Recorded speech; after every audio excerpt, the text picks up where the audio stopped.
Estamos hablando con Jairo Romero alias Albeiro, que estuvo durante muchos años en el secretariado de las FARC, hizo parte de los anillos de seguridad de Manuel Marulanda Vélez alias Tiro Fijo, estuvo en la Escuela Nacional de Cuadros, conoce muy bien lo que pasó en esa época entre los años 89 en adelante. Cuénteme, Jairo, ¿qué pasaba en la Escuela Nacional de Cuadros? ¿Qué pasaba allá con todos los guerrilleros que llegaban de distintas partes del país? ¿Qué era lo que ocurría en ese sitio, en la Escuela Nacional de Cuadros? En la Escuela Nacional de Cuadros, en la época, más o menos estamos hablando del 85 en adelante, 85, 86, 87, hasta el 90, era donde, pues era una escuela donde se capacitaban la guerrillerada para diferentes cursos, para tipos de mandos. Y también se llevaba casos de consejos de guerra de guerrilleros que cometían delitos o errores dentro de los frentes, y allá los llamaban a rendir cuentas y ahí se les daban el fusilamiento. A ver, ¿esos guerrilleros eran llevados de todo el país? Sí, claro, de todo el país, porque era de todos los frentes, y los frentes pues estaban en todo el país, entonces era de diferentes frentes. ¿Y por qué de todo el país los tenían que llevar allí, a esa zona de la Uribe? Porque eran guerrilleros que hacían parte a los mandos de, o sea, la dirección de los frentes, porque los guerrilleros rasos, que eran rasos, pues los fusilaban por los mismos frentes.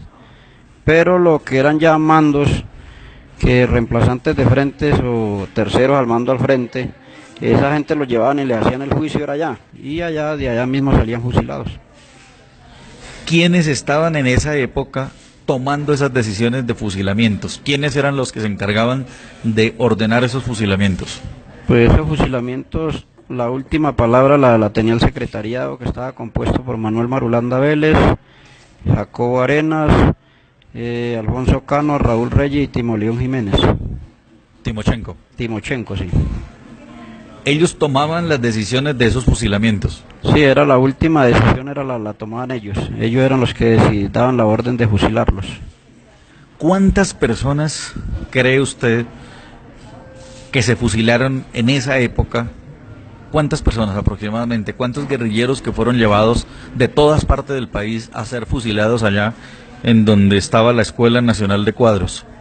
Se habla de unos 300 a 400 guerrilleros que fueron fusilados en esa época por allá. ¿Y de qué los acusaban? De diferentes delitos, siempre por lo regular era que eran infiltrados, que se han infiltrado dentro del movimiento. Siempre decían era eso, que eran infiltrados. O sea que si decimos Manuel Marulanda Vélez, Jacobo Arenas, Alfonso Cano, Raúl Reyes y Timochenko, el único que queda responsable de todos esos asesinatos es Timochenko.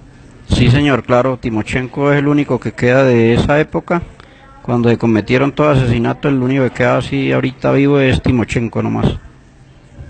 Yo entrevisté a otra persona que me decía que la cifra de muertos allí en esa zona donde usted me habla, que es conocido como la fosa o el cementerio, que podría pasar de los 800. ¿Podría ser? Pues puede ser, sí, más o menos se habla de una cifra, pues yo hablo más o menos de esa cifra, pero puede ser más, sí. Ya de pronto yendo al sitio a mirar, pues ahí se verificará más o menos qué cantidad de muertos hay ahí en esa parte. ¿Usted es consciente que Timochenko es responsable de todos esos asesinatos? Sí, claro, porque en esa época hacía parte ya el secretariado, era el quinto al mando.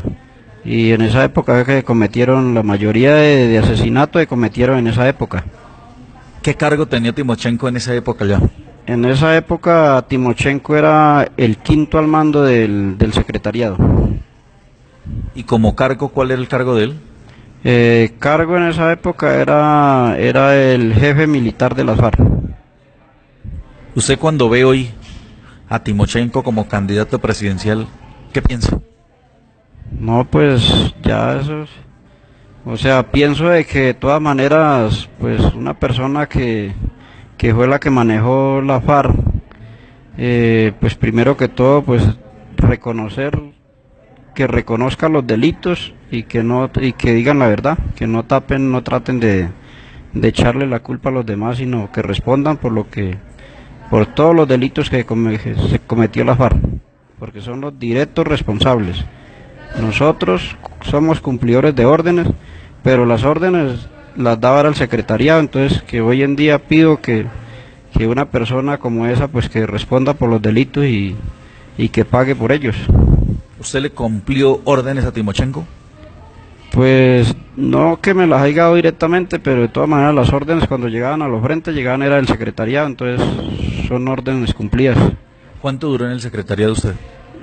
Yo allá duré 6 años, del 89 hasta el año 95.